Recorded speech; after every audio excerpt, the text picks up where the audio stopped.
गर्मी में गरीब बेटी की जादुई खास की एसी। ओह, कितनी गर्मी लग रही है। ऊपर से ये टेबल पंखा भी मरमर कर चल रहा है। एसी लगी होती तो मस्त नींद आती। तभी पंखा चलते चलते जोरदार आवाज करके बंद हो जाता है, जिसकी आवाज से गरीब सत्यकाम का परिवार जाग जाता है। अजी, ये इतनी तेज आवाज कैसी थी? क्या मालूम चंदा, पर ऐसा लगा जैसे कुछ टूट गया। तभी भारती टेबल पंखे को देखती है। पिताजी, वो देखो टेबल पंखा टूट गया। पंखा टूटा देखकर पूरा परिवार दुख जताने लगता है। हे भगवान, ये क्या, एक और परेशानी बढ़ा दी तूने हम गरीबों पर। ये टेबल पंखा ही तो इस गर्मी में हमारा इकलौता सहारा था। अब तो इस गर्मी में हम बेहाल हो जाएंगे। कितना कहता था मैं कि दिन में पंखा बंद रखा करो, सारा दिन तो चलता रहता था। अब दिन रात चलेगा, कोई भी चीज तो खराब तो होगी ही ना। एक एक पाई जोड़ कर लिया था ये पंखा, अब कहाँ से लाऊंगा तुम्हारे नए पंखे का दाम। इसीलिए तो कहती हूँ पिताजी कि घर में एक एसी लगवा दो। गर्मी भी नहीं लगेगी और नींद भी अच्छी आएगी। ये सुनकर गरीबी से झुंझलाया सत्यकाम अपनी दूसरी बेटी भारती को डांट लगाते हुए बोला, अरे चुप कर तू भारती, तेरा बाप कोई सर्विस वाला थोड़े है जो लाख रुपए महीना कमाता है। जब देखो एसी एसी एसी कहते रहती है।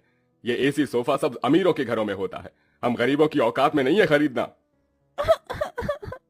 अजी, अब जाने भी तो बच्ची है। अब ही चलो सब सो जाओ।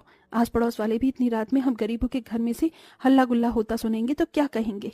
जैसे तैसे सब गर्मी में सो जाते हैं, लेकिन अपने गरीब माँ बाप बहन को गर्मी से बेहाल देखकर वो गरीब बेटी रात भर खुद सो भी नहीं पाई। अरे सुबह हो गई, जल्दी से साफ सफाई कर लेती हूँ, फिर बाबा के लिए चाय भी बनानी है। घर में झाड़ू लगाकर जब वो घर के बाहर आकर देखती है तो आम के पेड़ से पूरे आंगन में पत्ते ही पत्ते बिखरे थे और पेड़ पर फल लगने को थे, जिसे देखकर वो खुश हो गई। अरे वाह, आम के पेड़ पर तो बेर लगने लगे हैं। अच्छा है, थोड़े दिन में आम पक जाएंगे। पिताजी को तो आम के साथ रोटी खाना कितना पसंद है। अगर उन्हें रोज अपनी मनपसंद की सब्जी या फिर मीठे आम मिल जाए तो वो पेट भरकर रोटी खाते हैं। लेकिन इस गरीबी में नमक रोटी और चटनी रोटी खाकर ही गुजारा करना पड़ रहा है। इस घर की बड़ी बेटी होते हुए भी मैं अपने गरीब माँ बाप के लिए कुछ भी नहीं कर पा रही हूँ। मेरे प्यारे आम के पेड़, मैं उनके लिए कुछ करना चाहती हूँ। खास करके भारती की ख्वाहिश है कि हम अपने घर में एसी लगवाएं। सबसे पहले मैं अपनी कमाई से अपने घर में एसी लगवाऊंगी। गीतू रोज ही अपने आंगन में लगे उस आम के पेड़ से अपना सुख दुख बांटती थी। वो पेड़ जैसे उसके परिवार का हिस्सा बन चुका था, क्योंकि गीतू ने 5 साल की उम्र में आम की गुठली बोई थी और हर दिन उसमें खाद पानी डालती, जिसे आज पेड़ इतना विशाल और फलदार था। पेड़ के नीचे हर कुछ दिनों में घास उगाती, जिसे गीतू जुगाड़ लगाकर कभी घास की चटाई तो कभी कालीन बुना करती थी। गीतू, मैं और तेरे पिताजी जमींदार के खेत पर जा रहे हैं काम करने। माँ, आप और पिताजी अपनी खेती खुद क्यों नहीं उगाते? वो जमींदार तो यही चाहता है कि हम गरीब लोग सारी जिंदगी उसकी गुलामी करें। तभी तो धूप में वो आपसे गधों की तरह काम करवाता है और सिर्फ 100 रुपए ही देता है पूरे दिन के।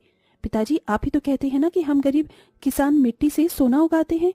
हाँ बिटिया, लेकिन एक गरीब के लिए 2 रोटी कमाना रोज की कठिन चुनौती होती है, जिसे पार करना पड़ता है। सत्यकाम और चंदा चिलचिलाती कड़ी धूप और गर्मी में खेत पर आते हैं, जहां जमींदार ठाठ से कुर्सी पर बैठा था और नौकर छतरी लिए खड़ा था। ओहो, बाप रे बाप, कितनी गर्मी है, आग बरस रही है। इतनी गर्मी में तो एसी की ठंडी हवा छोड़ने का मन ही नहीं करता। राम राम मालिक। अरे भाड़ में गया तेरा राम राम, यहाँ गर्मी से मेरा कचूमर निकला जा रहा है। कहाँ मर रहा था? हाँ, अब तक कहाँ मर रहा था? चलो दोनों मियाँ बीबी खेत जोतने में लग जाओ, उठाओ हल।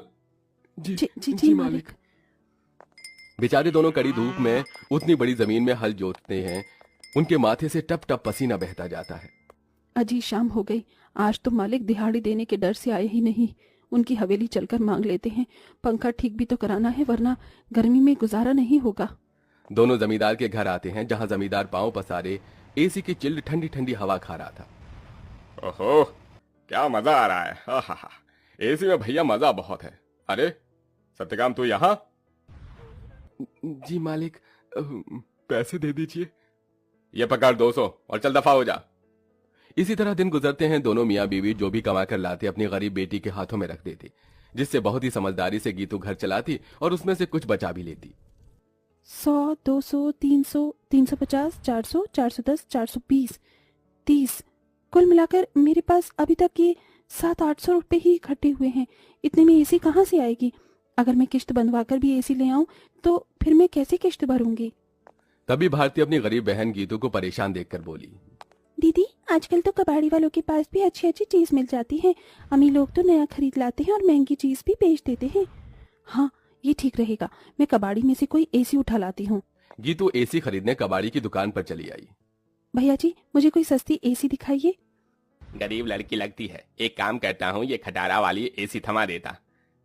इसे क्या पता इसमें क्या डिफॉल्ट है।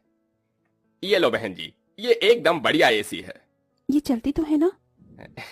चलती नहीं दौड़ती है, एकदम धूम मचा देगी ठंडी हवा की। 1000 रुपए की लगेगी, अब जल्दी से ले लो।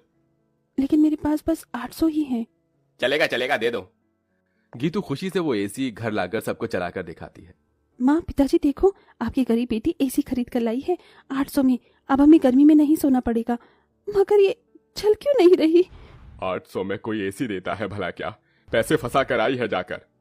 सब मुंह बनाकर सो जाते हैं और गीतू पेड़ के पास आकर रोने लगी। मेरे प्यारे आम के पेड़, वो कबाड़ी वाला मुझ गरीब के पैसे खा गया। ये एसी चल भी नहीं रही।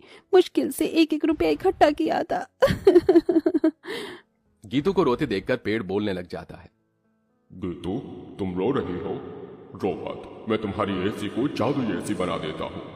क्या सचमुच में ऐसा हो सकता है? तभी पेड़ जादू करता है और जमीन पर ढेर सारे घास उगाते हैं जो बहुत चमक रही थी। गीतू, इस जादुई घास को मैंने अपनी शक्ति से उगाया है। इसे एसी में लगा दो, ये एसी जादुई हो जाएगी। गीतू बिल्कुल वैसा ही करती है। तभी घास का एसी बनकर पूरा होते ही सुनहरी चमक से भरकर चल पड़ता है और पूरे घर को बर्फ के जितना ठंडा कर देता है। माँ पिताजी, भारती देखो, एसी चलने लगी। पूरा गरीब परिवार घास के एसी को चलते देखकर चौंक जाते हैं। अरे देखो चंदा, हमारी बिटिया ने घास की एसी बनाई है। हाँ जी, लेकिन ये घास की एसी कैसे चल रही है? ये एसी कूलर तो बिजली से चलते हैं। तभी जादुई घास एसी के आंख कान मुंह बन जाता है। एसी इठलाकर बोला, क्योंकि मैं जादुई घास का एसी जो हूँ। ये लो, जी भर के खूब ठंडी हवा खाओ। अरे वाह दीदी, क्या धांसू एसी बनाई है। हम गरीबों जैसे घास की एसी है। एसी तो बड़े बड़े अमीरों के घर में भी नहीं होगी। अब हम गर्मी में एसी की ठंडी हवा में सोएंगे। तभी चंदा रोते हुए बोली, बिटिया, अगर दिन भर इस एसी की ठंडक में ही सोते रहेंगे तो कमाएगा कौन? बगैर खून पसीना बहाए पैसे थोड़ी मिलता है। ये कहते हुए चंदा रोने लगती है। तभी जादुई घास एसी में से ठंडी हवा के साथ नोट बरसने लगते हैं। लूट लो, जितने चाहिए लूट लो। देख क्या रही हो? अरे रामा, ये जादुई घास की एसी तो लक्ष्मी मैया का रूप है। चंदा देख, कैसे करारे करारे नोट दे रहा है ये एसी। क्योंकि मैं कोई मामूली एसी नहीं बल्कि जादुई घास का एसी हूँ। मैं तुम्हें हीरे जवाहरात सोना चांदी सब दे सकता हूँ। एसी के इस कथन को सुनकर गीतू ने उसे आजमाया। अगर ऐसा है तो हमें सोने चांदी के सिक्के देकर दिखाओ। तभी एक सुनहरी चमक के साथ जादुई घास एसी में से सोने चांदी के ढेर सारे सिक्कों की बारिश बरसने लगी। तुम तो सच में जादुई एसी हो माँ। अब आपको उस जमींदार की गुलामी करने की जरूरत नहीं। अब हमारे पास जादुई घास का एसी है। दोनों मियाँ बीबी खुशी से फूट फूट कर रोए। चंदा देखो, अब हमें और दुख नहीं काटना पड़ेगा। न किसी की ये गालियां खाकर गुलामी करनी होगी। ये जादुई घास की एसी हमें बंधुआई से छुटकारा दिलाने आई है हमारे घर। जाओ सत्यकाम, इन सिक्कों से कर्ज चुका दो। सत्यकाम ने जादुई घास एसी से मिले सिक्कों को बेचकर सबका कर्जा भर दिया और उसने पंखा कूलर एसी की अपनी दुकान खोली, जिससे गरीब भी कम दाम पर एसी खरीद सके। उस गरीब बेटी के बनाए जादुई घास एसी ने उसके गरीब परिवार का भाग्य बदल दिया।